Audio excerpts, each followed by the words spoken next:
Ilmuwan Prancis akan menguji bercak nikotin pada pasien COVID-19 dan petugas kesehatan dalam sebuah penelitian. Rencana tersebut akan dilakukan setelah hasil penelitian menunjukkan nikotin dapat memberikan perlindungan terhadap infeksi penyakit. Para peneliti di Rumah Sakit Pitié-Salpêtrière di Paris mengatakan penelitian mereka menunjukkan bahwa perokok kurang terinfeksi virus dibandingkan orang lain dan bahwa nikotin dapat mencegah virus memasuki sel. Spesialis penyakit dalam Zahir Amoura dan ahli neurobiologi Jean-Pierre Sanche menemukan dalam studi pendahuluan mereka terhadap 480 pasien. Hasilnya dari seluruh pasien yang dirawat di rumah sakit karena COVID-19, hanya 5%-nya yang perokok. Membandingkan dengan jumlah perokok dalam populasi umum berdasarkan jenis kelamin dan usia yang sama, perokok memiliki risiko 80% lebih rendah terinfeksi dibandingkan bukan perokok.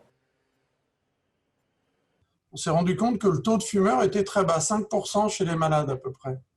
Ça, c'est la première étape. Et la deuxième étape, quand vous avez ça, vous devez essayer de vous comparer à la population générale pour voir s'il y a une vraie différence. Et heureusement, en France, en 2018, on a une étude qui est faite sur 10 000 personnes dans la population générale. Et quand on a comparé avec les gens de la population générale, mais de même sexe, de même âge, on a vu qu'il y avait une différence qui était très, très significative. Donc, très schématiquement, les gens qui fument, ils ont 80% de moins de risque d'avoir le Covid symptomatique, donc de venir consulter ou d'être hospitalisé, que les gens qui ne fument pas. Sanche, seorang ahli neurobiologi terkenal dari Pasteur Institute, berhipotesa bahwa nikotin mungkin menjadi alasan perokok tampak lebih terlindungi dari virus. Karena reseptor nikotinik asetilkolin dapat memiliki efek mencegah virus corona menempel pada sel. En fait, le coronavirus interagirait directement ou indirectement d'ailleurs avec le récepteur nicotinique et que la nicotine entrerait en compétition entre, ça c'est le virus qui arrive sur le récepteur et la nicotine empêche ça, sépare. Reseptor nikotinat diketahui aktif dalam infeksi rabies dan Institut Pasteur mencari hubungan yang serupa antara reseptor semacam itu dan COVID-19. Sanche mengatakan gejala COVID-19 yang melibatkan sistem saraf seperti kehilangan indera penciuman, kelelahan, masalah dengan gerakan dan kehilangan kognitif dapat menunjukkan peran yang dimainkan oleh reseptor neuro seperti reseptor nikotinik.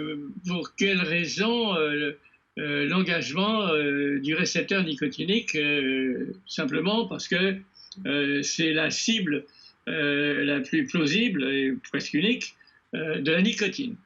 Alors il y a plusieurs types de récepteurs nicotiniques dans l'organisme et il y en a à la jonction neuromusculaire. Nous y reviendrons, il y en a aussi dans le cerveau, beaucoup.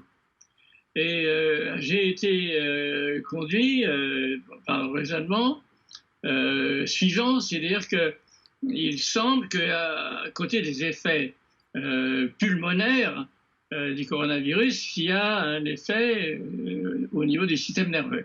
Fase berikutnya dari penelitian ini yang menurut Amoura akan diluncurkan dalam 2 minggu akan melibatkan penerapan patch nikotin dan patch placebo di antara kelompok 1.500 petugas kesehatan, 200 pasien COVID-19 dengan gejala ringan, dan 200 pasien dalam perawatan intensif. La première étude, c'est de voir dans le personnel de santé qui est exposé à l'infection, est-ce que quand on prend des patchs de nicotine ou quand on prend des patchs placebo, est-ce que les gens qui prennent des patchs de nicotine, ils font moins d'infections, qui transmettent moins la maladie, ou ils la reçoivent moins que la population, que la même population, mais avec des placebos. Ça, c'est la première étude, qui est probablement l'étude la plus importante, parce que peut-être qu'avec ça, on aura un moyen de diminuer la diffusion du virus. Tes pada petugas kesehatan akan melihat efek pencegahan nikotin dan tingkat infeksi di antara pekerja dengan tambalan. Studi pada pasien akan memeriksa nikotin sebagai pengobatan yang mungkin dan akan memetakan bagaimana penyakit COVID-19 akan berkembang di antara mereka yang menggunakan patch. Setiap pekerja kesehatan dan pasien dalam penelitian ini akan menerima sekitar 2 nikotin sehari, yakni dosis gabungan 14 mg, setara dengan 14 batang rokok. Jumlah rata-rata yang dihisap oleh pria Prancis menurut survei tahun 2018. Ça, c'est la première chose. La deuxième étape, c'est de voir chez les gens qui sont hospitalisés, mais avec une forme pas trop grave. Est-ce que quand ils prennent des patchs de nicotine, est-ce qu'ils s'aggravent moins que quand ils prennent des patchs de placebo? Et la troisième étape, c'est en réanimation. Est-ce que quand on est hospitalisé en réanimation, si on met des patchs de nicotine aux gens qui sont hospitalisés, est-ce qu'ils ont une meilleure évolution que les gens qui n'en ont pas? Donc, c'est 3 études en même temps. Penelitian pada pasien COVID-19 dan petugas kesehatan akan berlangsung dari 4 hingga 6 minggu dan akan dilakukan di seluruh Prancis. Non, mais c'est marrant parce que j'en ai parlé à des amis étrangers qui m'ont dit que c'est vraiment un truc de français. Enfin, ils ont trouvé ça hyper drôle. Pour eux, c'était comme les Russes qui disaient de boire de la vodka. C'est un peu l'équivalent français, mais moi, c'est vrai que ça m'a pas paru farfelu quand on a parlé de nicotine. Enfin, pourquoi pas.